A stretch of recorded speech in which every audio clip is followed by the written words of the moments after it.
I work for a usability consultancy called TrueMatter. We do everything from user testing, user research, to full builds. There I'm a developer, designer, and I do a lot of accessibility work. Today we are going to be talking about usability testing. How many of you have conducted or participated in a usability test? All right, so most of you, I would hope, know kind of what I'm talking about. In an ideal world, we're doing these regularly. We build something, we test it, we iterate. We get to see if our assumptions were correct, and we save money because we're not building something that everybody will hate. But in reality, this doesn't always happen. It can require quite a bit of budget, quite a bit of time, and a lot of companies are kind of fearful to put that kind of investment forward. When in reality, we know that if we can test our products before releasing them, we're ultimately going to get a better product. So like any DIY project, we have a set of steps. Only 8, that might seem like a lot, but they're fairly simple, and I'll go through them pretty quickly, and if we have time, we're actually gonna test this here. So the first step is just to build something. I think we can all do this, we've all done this, but it doesn't have to be the full product. So one really great thing about doing usability testing very early on is that you can test a prototype. You can test even a Figma design. It doesn't have to be fully interactive to still get beneficial feedback from your users. And I will mention that the type of testing I'll be discussing is qualitative testing, not quantitative. So this will require less resources, less people, but any information we can gather from our end users is better than nothing. So anything we built, like I said, prototype, it could be actually an existing product that you're going to redesign. That can be really helpful. Or it can just be, printouts, sketches.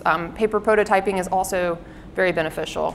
Ultimately, the important parts about whatever you're testing is that it's as real as it can be within reason. Paper prototype, not going to feel as real to the end user, but it's still going to give them something visual to react to, which is a lot better than just kind of talking in the abstract and getting their feedback that way.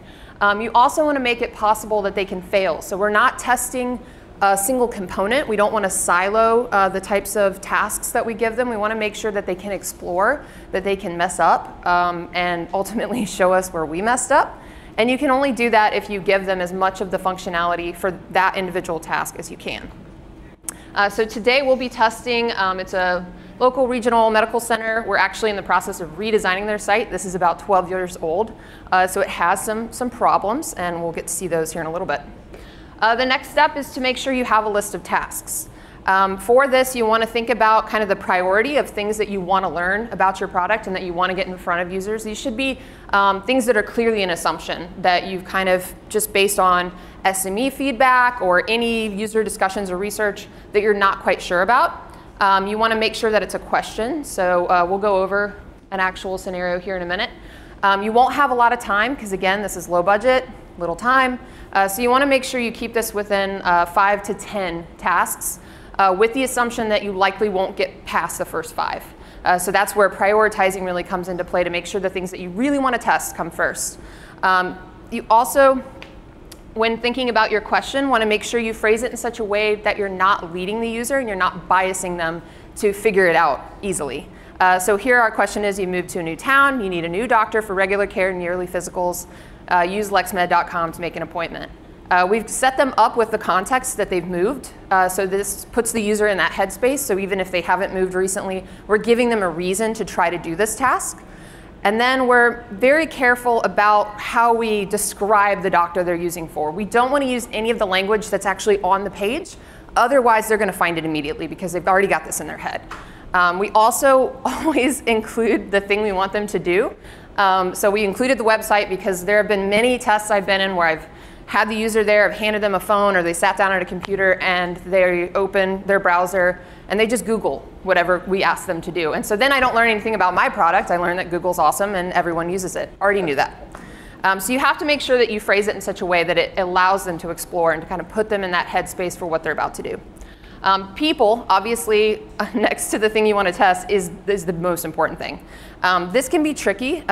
We ideally would hire a company that has like a set of criteria for the types of users we want to test with, and they would go recruit them, and that would be awesome, but because we don't have any money, we can't do that. So in this scenario, you want to talk to people who haven't worked on the product and have no knowledge of it or relationship to it.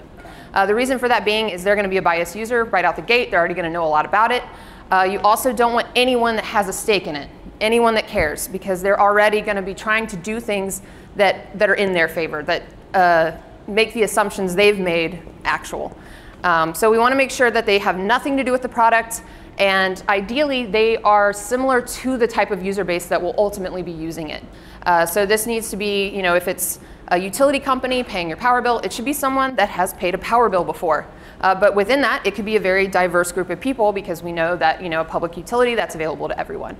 So the only time that you should ever test with power users, so that's anyone that can use keyboard shortcuts ultimately, is if it's a product for power users. So if it's an internal software product that people are going to be using day in, day out, they're going to be tabbing, they're going to be doing all of the keyboard shortcuts, and they're going to be really efficient with it. So that's fine. But using my utility example, your grandma can pay her power bill online. So we can't assume that every user is going to come to this context with the same kind of skill set. For the people you might look to, so you might want to go to, I don't know, the accounting department within your company, someone that contracts on a completely different project, so they don't really have any stake in the game.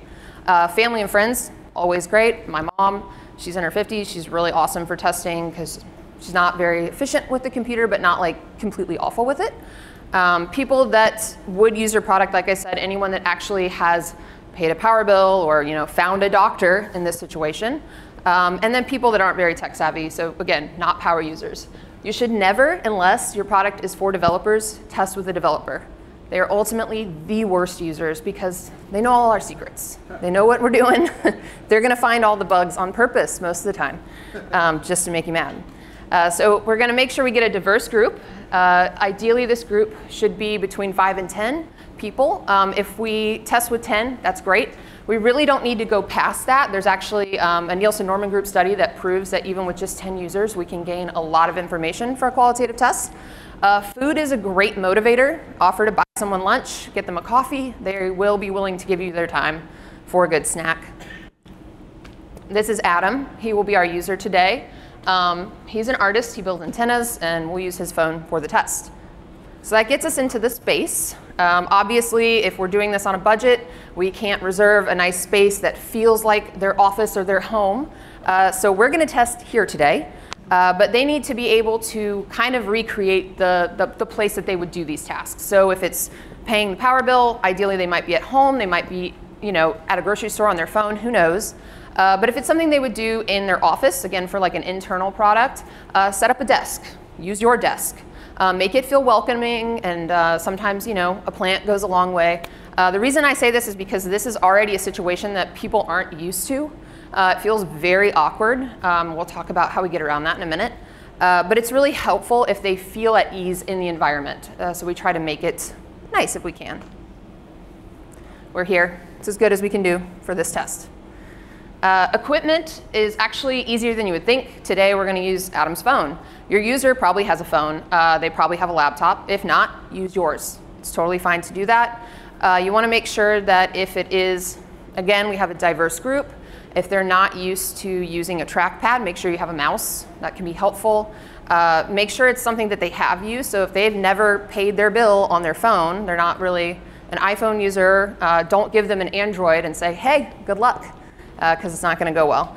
You also want to try to record the session if you can. The biggest reason for this is at the end of this, ideally we have a beautiful report that we can give to stakeholders or our higher ups.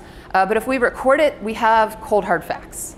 So nothing is better than getting to test something that one stakeholder was certain, well, this is the way we've always done it, this is the way we're going to keep doing it, I am right.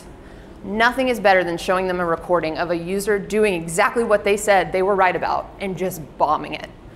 So recording, excellent. It also helps when you do your report later because you can't always trust in the moment as you're taking notes and conducting the test that you've captured everything. So it's really good to go back to.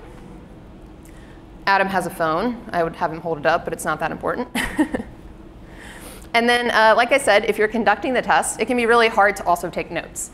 So you want anyone on the project that can just take good notes. It also has to be someone that can be quiet and that doesn't feel the need to speak up or tell the user, oh, no, you did that wrong. So quiet person, good at taking notes. This can be any of these people on the project. This is the one case where it's okay to have somebody that is involved because they're already going to know a little bit or have enough context that their notes are more useful as well. What's your name? You're taking notes. Do them. Almost there, almost at step 8. So we're going to have to make some time. So again, we have no money. We have a very little bit of time. We have actually probably 5 minutes for the demo we're going to do today. But you can schedule these for around 45 minutes. If you're doing that 5 to 10 scenarios, that's ideal. You want to make sure you have time in between to reset. That can be resetting the laptop, going back to the start of your prototype, or it can just be because people are late. So you could schedule everyone and they still come 30 minutes late. You also want to make sure that you give enough time between sessions that you can reset. Because it's really stressful sometimes, depending on what you're testing, to just hear people talk crap about it and do everything wrong. And it can be really harsh if you're the person that built it to be involved in that. So it's really good to give yourself a minute to kind of reset, to go away, have a snack, regroup, and then do it again. So I mentioned that this is very awkward for some people. When we do a user test, the first thing we ask them to do is to narrate their thoughts while they're doing the test. And the reason for that is we don't know when they're scrolling or why they clicked on something. So we need them to tell us what they're doing so that we, again, have more insight into why they're choosing to go to this page versus that one. And to get them to do that, we actually have them read a children's book. So we say, we're going to have you kind of test out doing the actual task. So I'm going to give you this book, and I want you to find, I think the one I use is called Find the Poop. And it's got like little pop-ups, and they have to look. And they love it. They laugh because it's very disarming, but it also actually gets them in the mode of like, OK, I'm turning the page. I'm opening the flap. Oh, there's the poop. It also allows us to have them say, I'm done. So when they're done with the task, they tell us. We don't assume. And it allows them to practice asking questions. So like sometimes they'll be like, should I say I'm opening the book? And we can say, yes. That's a very easy question. But they can also say, is it on page 8? Before they even open the book. And those are the cases where we can't say anything because we have to be unbiased. So that can be really hard, especially when they're like asking, like, where does this go? Why isn't this working? Was that a bug? Was that an error? And you just have to sit there because we don't want to guide them in any way.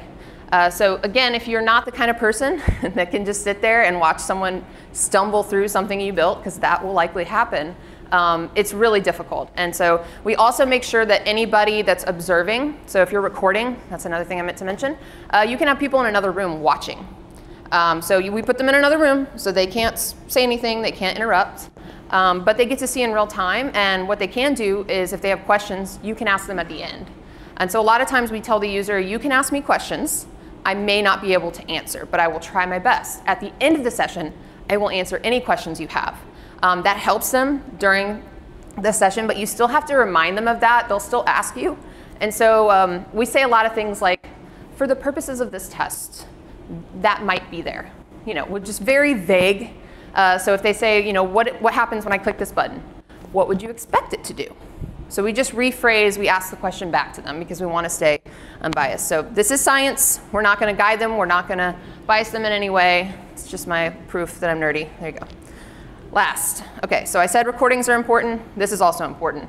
There's no point in doing a user test if we're not going to do something with the findings. It doesn't have to be a formal report. This could literally be a bulleted list of things you noticed. But the things you do want to look for are patterns. So if someone repeatedly didn't see the large call out to the right of the page, we know it's designed badly. Or we also know that people often don't look to the right of the page unless it's something that's very important to them. We want to make sure that any issues we found, that we have documented them, and we give context to why they were issues. If we don't know why there were issues, we test again. So hopefully the user spoke enough and we were observing why it was an issue, but that's not always the case. We want to make sure that we've identified all of them so we can fix them in our prototype or in our product and do it again. And then lastly, obviously talking with your team. So anyone that was observing, anyone that was taking notes, you want to, after the fact, we sometimes do this right after the test while it's fresh. We say, OK, how did it go? What did we see? What did you think was interesting? What was bad?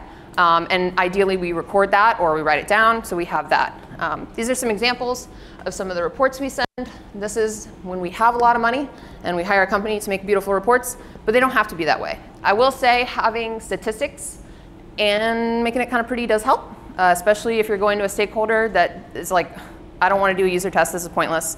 Being able to show them the fruits of your labor goes a long way in helping them consider it for future projects. All right, that was a lot to cover in a very short amount of time. There is a blog post that I will share here about this, so you can recap there. But ultimately, we want to make sure we have all of these 8 things. It's not a lot, shouldn't cost you anything, other than maybe the coffee or the lunch that you buy your user. But this is going to tell you a lot about your product. So we're going to try it out. I'm going to leave this up while I connect. So unlike a real user test, I'm going to be talking just to tell you what he's doing and pointing out anything of interest, but that's not reality. And I'm going to stand really close to you so they can hear you.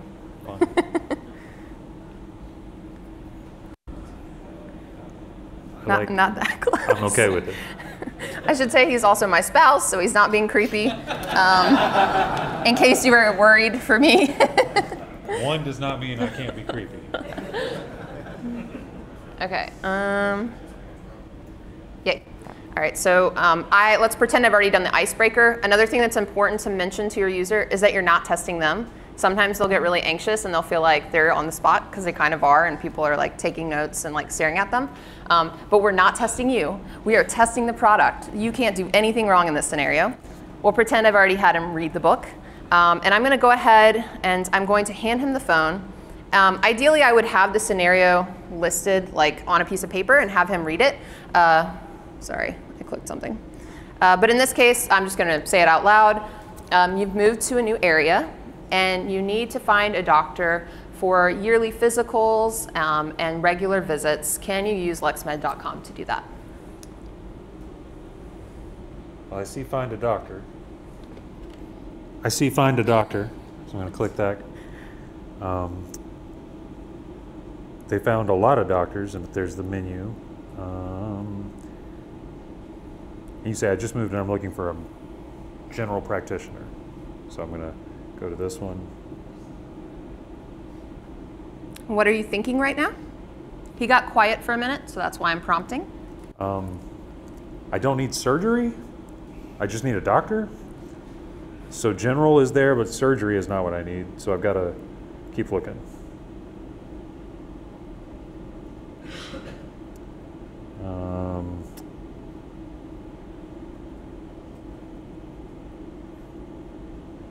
All. I see the word all. Pause. So sometimes they'll get quiet if they're reading. It's okay to let them go for like a minute or two, because we don't want to interrupt their process. So it's a very fine balance between prompting them when they're quiet versus asking or like letting them go like I just did. Okay, unpause. I'm rarely this quiet. So primary care, I think, is what I want. So I'm going to do that.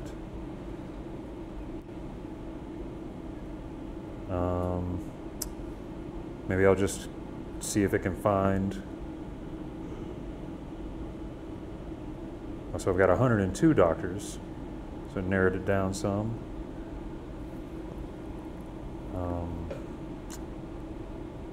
I live close to this, so I'm going to click on that one. This guy looks fun.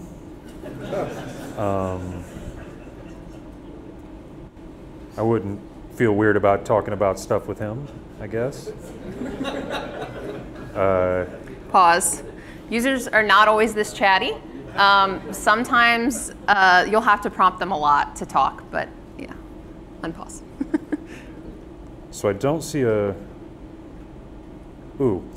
see a phone number here, which is hitting me right in the nostalgia. I probably want to hit that. But yeah, that looks like the best way, because I don't have a login. If I click that, it's probably going to take me to make one. I might just call in this situation, but. Okay, pause.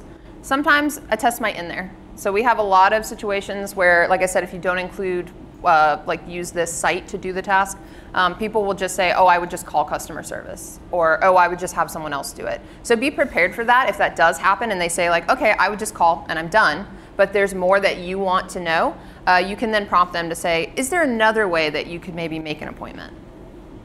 I'm going to click login, where it takes me to sign up, which I assume I'd have to do this to make the appointment, but that is an assumption. So, yeah, I'm not seeing make an appointment anywhere on the screen.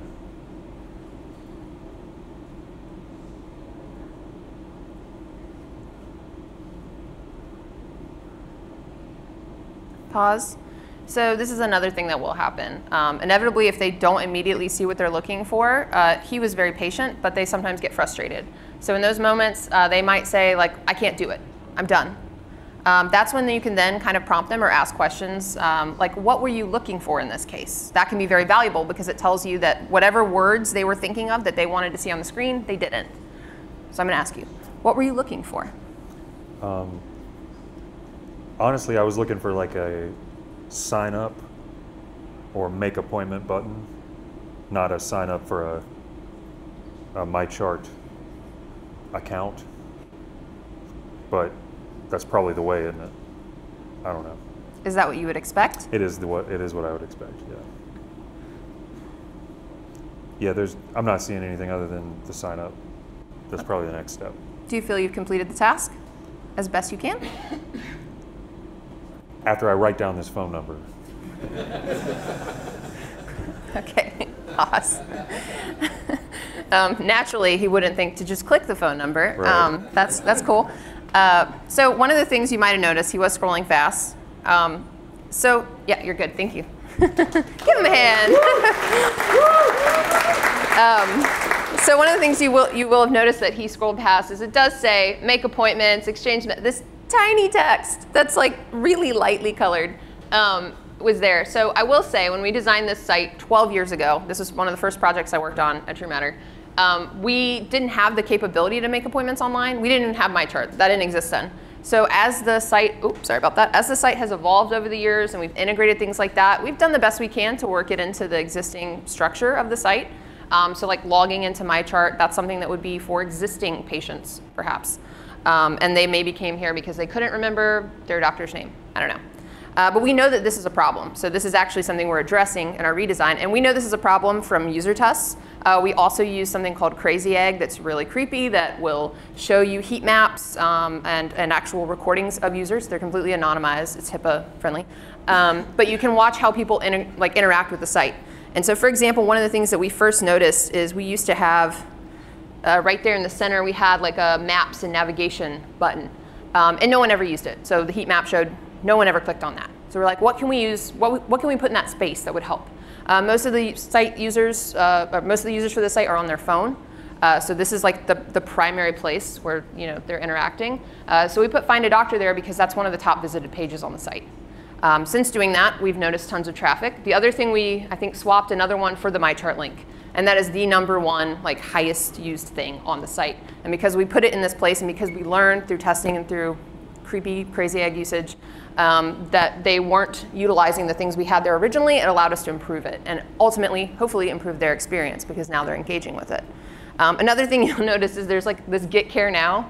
Marketing folks, no hate here, have a tendency to like to write these lovely things that describe what you're going to go do. No one reads them.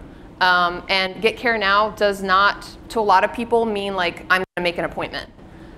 So he didn't even look at that, didn't even notice it.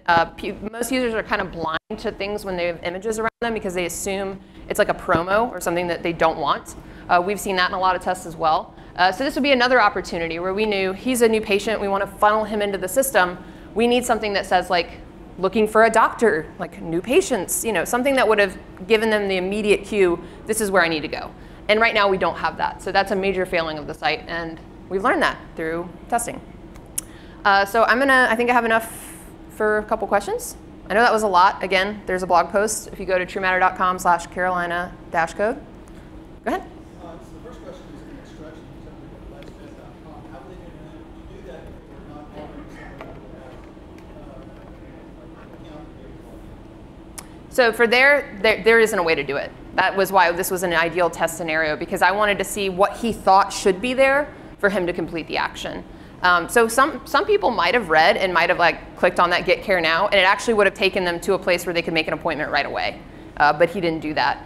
So that's the type of failure I was talking about earlier. We have to be prepared for that to happen. And it's really valuable because now I know that he was looking for Make Appointment, and that should have been the main button on that page. Anyone else? So in review a little bit, the article, I was looking at the article, as you mentioned, it has 7 steps, but the slide I think had 8. Yeah. What was the one that was missing there? Because I don't want to miss that. I think the report, adding to the report. Is that what it was? Okay. Yeah, or creating the report. Yeah. 5 and 6 were sort of combined. That might have been it, yeah. So like the space and getting a sidekick or a note taker. Anyone else? No, so for us, if it's like a real project with a budget, hopefully, we use a recruiting firm. So we would give them a list of requirements. So like they have to be, you know, a LexMed patient, for example. They have to be between these ages. They have to live in these zip codes. And then they would recruit them. They would actually handle all the scheduling. They would also handle payment. So we pay our users to do tests when they're a more formal, larger scale tests. And that works really well, but it's very expensive. So if you're doing it yourself, it really is just thinking about people that have free time, even if it's only 45 minutes for them, might be more time for you. And it can even be like, hey, let's meet up for coffee. Like it doesn't have to be in a super formal space. And you can sit down with them over coffee and like show them a printout, show them your phone, like have them try to do things. Even that in itself is valuable and would give you information. Collecting the data through these methods can be cheap and easy. I've done it. Processing the data, trying to analyze it in some way. How do you do that on a budget? Yeah, so like I said, key takeaways, we look for the patterns, the issues, just compiling a list and going off of that, because again, this is qualitative, so we're really just looking for insight.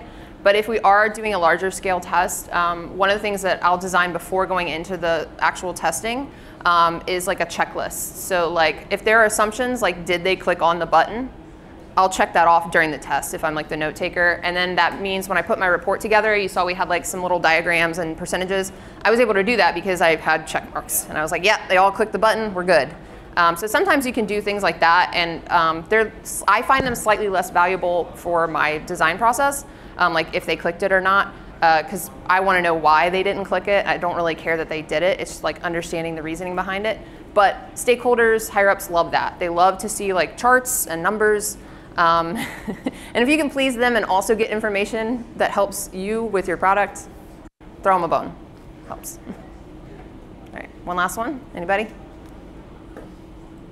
All right, well, I have stickers and things. If you find me later or have other questions, please come talk to me.